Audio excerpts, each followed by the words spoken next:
विद्यार्थी मित्रांनो, 9वी आणि 10वीच्या विद्यार्थ्यांसाठी एक अतिशय महत्त्वाची गोष्ट सांगण्यासाठी आज मी तुमच्यासाठी हा व्हिडिओ तयार करतोय। जे विद्यार्थी 1 मे पासून अभ्यासाला सुरुवात करतात त्या विद्यार्थ्यांचा अभ्यास कसा असतो, जे विद्यार्थी 15 जून पासून सुरुवात करतात अभ्यासाला त्यांचा अभ्यास कसा असतो, आणि जे 15 ऑगस्ट पासून सुरुवात करतात त्यांचा अभ्यास कसा असतो। विद्यार्थी मित्रांनो, जे विद्यार्थी 1 मे पासून सुरुवात करतात ना, 1 मार्चला परीक्षा आहे असं समजा, तेवढ्या कालखंडात त्यांना 10 महिने मिळतात, मे पासून फेब्रुवारीपर्यंत, म्हणजे सरासरी 300 दिवस त्यांना मिळतात। पण जे विद्यार्थी 15 जूनपासून अभ्यासाला सुरुवात करतात त्यांना फक्त 255 दिवस अभ्यासाला मिळतात। त्यानंतर जे 15 ऑगस्टपासून सुरुवात करतात त्यांना फक्त अभ्यासाला 225 दिवस मिळतात।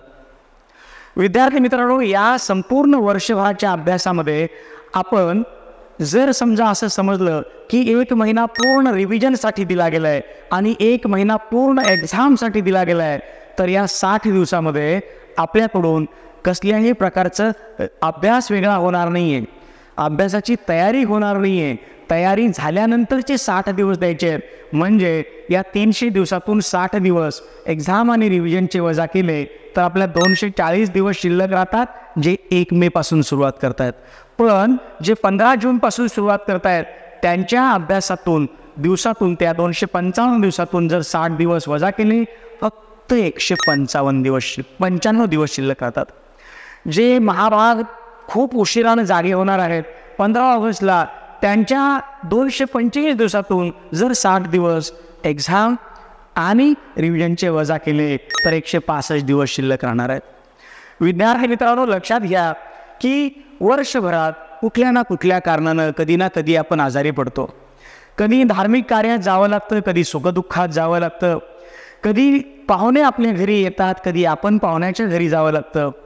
काही दिवस, एखादा दिवस असा असू शकतो की आज माझा बिलकुलच मूड लागत नाही अभ्यासाला, असं पण असू शकतं।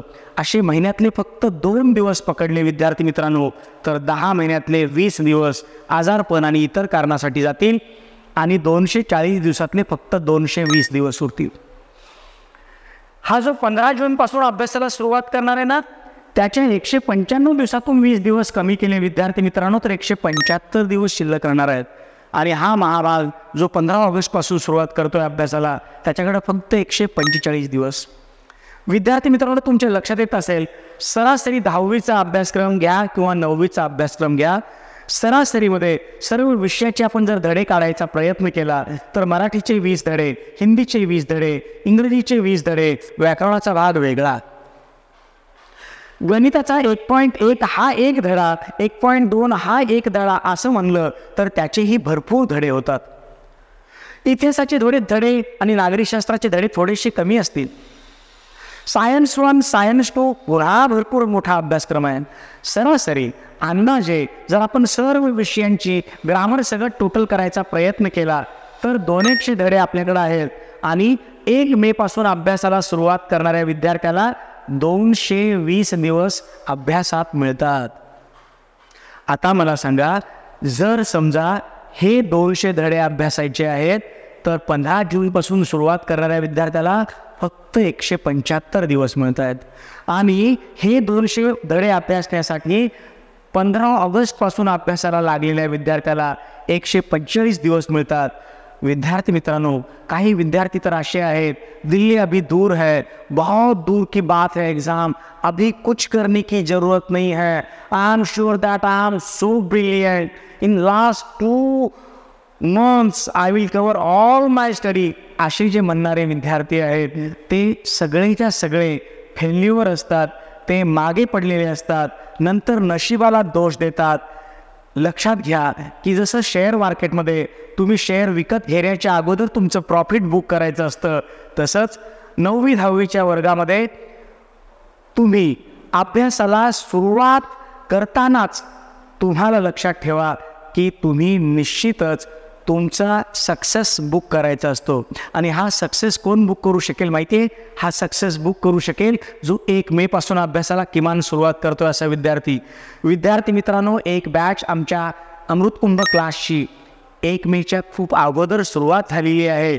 दुसरी बॅच 1 मेला सुरुवात होतीये आणि तिसरी बॅच ही 21 मे पासून सुरुवात होतीये. मला खात्री आहे की अमृत कुंभला प्रेफरन्स देणारे पालक आणि अमृत कुंभला प्रेफरन्स देणारे विद्यार्थी मोठ्या प्रमाणावर आहेत. निश्चितच फायदा काय अमृत कुंभमध्ये? डिजिटल बोर्ड तर आहेच आहे, उत्तम दर्जाचे शिक्षक आहेत, प्रत्येक आठवड्याला एक्झाम्स आहेत. तुमच्या एक्झामच्या वर्षभराच्या उत्तरपत्रिकांची एक फाईल केली जाते आणि ती फाईल तुमच्या पालकांच्या हातात मिळते. विद्यार्थी मित्रांनो, तुमच्या हातात नाही. पालक 15 दिवसातून एकदा येऊन ती फाईल चेक करत असतात आणि आपल्या विद्यार्थ्यांचे गुणांकन किती वाढले किंवा कमी झाले याच्यावर लक्ष देत असतात. अमृत कुंभमध्ये वर्षभराचं प्लॅनिंग एकत्र दिलं जातं. आमच्याकडे कन्सेप्ट क्लिअरिंगवर जास्तीत जास्त भर असतो. त्यामुळे विद्यार्थी मित्रांनो, 9वी 10वी अमृत कुंभमध्ये झाली की हेच विद्यार्थी पुढे नीट JEEच्या एक्झाम्स खूप उत्तम पद्धतीनं देऊ शकतात. कारण पाठांतराचे तट्टू जे आहेत, पाठांतराचे जे विद्यार्थी आहेत विद्यार्थी मित्रांनो, ते कधीही सक्सेसफुल 10वी नंतर होत नाहीत. कारण 10वी नंतर पुस्तकं खूप मोठी होतात, पाठांतर करता येत नाही आणि मग अशा वेळेस आपले मार्क्स खूप कमी होतात. आपण कुठल्याही मोठ्या एक्झामसाठी पात्र ठरू शकत नाही आणि मग आपण दोष देतो आपल्या स्वतःलाच आणि कुटुंबीय पण दोष देतात आपल्यालाच.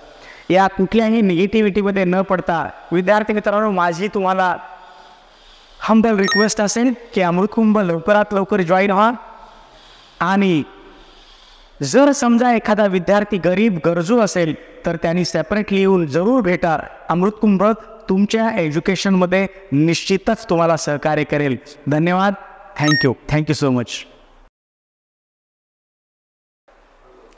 विद्यार्थी मित्रांनो नमस्कार. मी अशोक रामराव देशपांडे, तुमचा सर्वांचा देशपांडे सर, संचालक अमृतकुंभ क्लासेस.